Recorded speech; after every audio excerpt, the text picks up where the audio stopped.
गालामुड़ी बरबाद होगा। हाँ गालामुड़ी थी ना। दोनों फोटोज निकालना अच्छे। क्या बोलते हैं बस। आईफोन में निकालो। सुरू करे। राजू एक मिनट राम।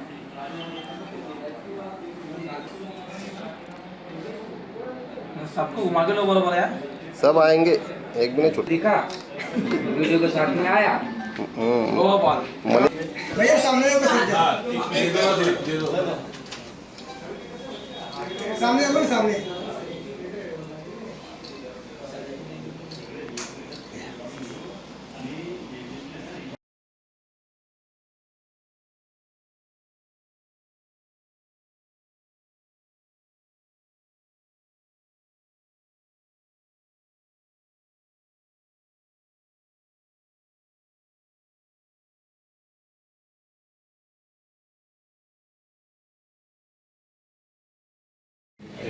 आम्ही एमआयएम मध्ये होतो तर तेव्हा आमचे पक्षाचे मोठमोठे अधिकारी पदाधिकारी मंडळी आज या ठिकाणी उपस्थित आहेत.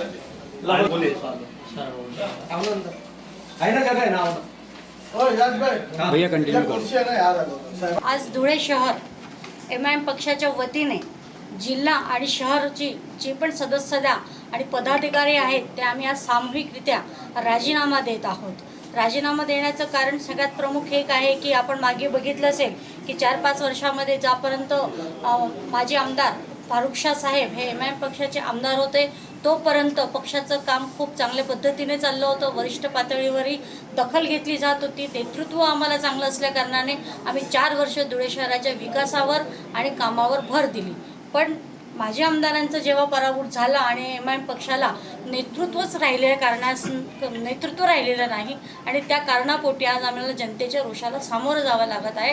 कारण आमच्याकडे कुठलंही नेतृत्व नाही आहे, कुठलाही नेता नाही आहे, कुठलाही लीडर नाही आहे. त्या कारणामुळे आम्हाला जनतेचा रोष पत्करावा लागत आहे. म्हणून आज आम्ही एक नैतिक जबाबदारी म्हणून जनतेचे आम्ही जर कामच करू शकत नसेल तर आम्ही अशा पदावर राहणं हे योग्य नाही. म्हणून आज आम्ही सर्वजण आम्ही आमच्या पक्षाचा आणि सदस्य पदाचा राजीनामा देत आहेत. आज माझ्यासोबत शहराचे मुक्तारबाई बिल्डर हे शहर अध्यक्ष असून ते शहर अध्यक्ष पदाचा राजीनामा देत आहे. युवा नेता जिल्हाध्यक्ष रफिक पठाण हे सुद्धा पदाचा राजीनामा देत आहेत. माजिद पठाण वाहतूक शाखेचे अध्यक्ष असल्याने ते सुद्धा ह्या शाखेचा पदाचा आणि सदस्य पदाचा राजीनामा देत आहे. माझ्या अध्यक्षामध्ये जी महिला टीम होती जिल्हा आणि शहर फातेमा आपा ह्या शहर अध्यक्ष होता, फातेमा अन्सारी आणि जिल्हाध्यक्ष मी डॉक्टर दीपा नाईक माझी पूर्ण कार्यकारिणी आम्ही आज सगळेजण मिळून आमचे जे जिल्हाध्यक्ष होते नासिर पठाण यांना हा राजीनामा सुपूर्द करत आहोत. मी आपल्या माध्यमांना एक कळवू इच्छिते की आपल्या माध्यमातून ही आपली बातमी पसरवण्यात यावी. उद्या उठून आमच्या इथल्या एखाद्या कुणी पदाधिकाऱ्याने याचा कुणी गैरवापर करू नये आणि केल्यास तर त्याची सर्वस्वी जबाबदार त्या व्यक्तीची असावी. आत्तापर्यंत आम्ही अजून काही विचार केला नाही, पण आम्हाला जर चांगलं नेतृत्व मिळत असेल जसं आम्ही 4 वर्षामध्ये आम्हाला आमचं चांगलं एक लीडर मिळालं होतं, एक आदर्श होते, तसेच आदर्श परत आम्हाला जर लाभत असतील तर आम्ही निश्चितच त्या बाबतीत विचार करू.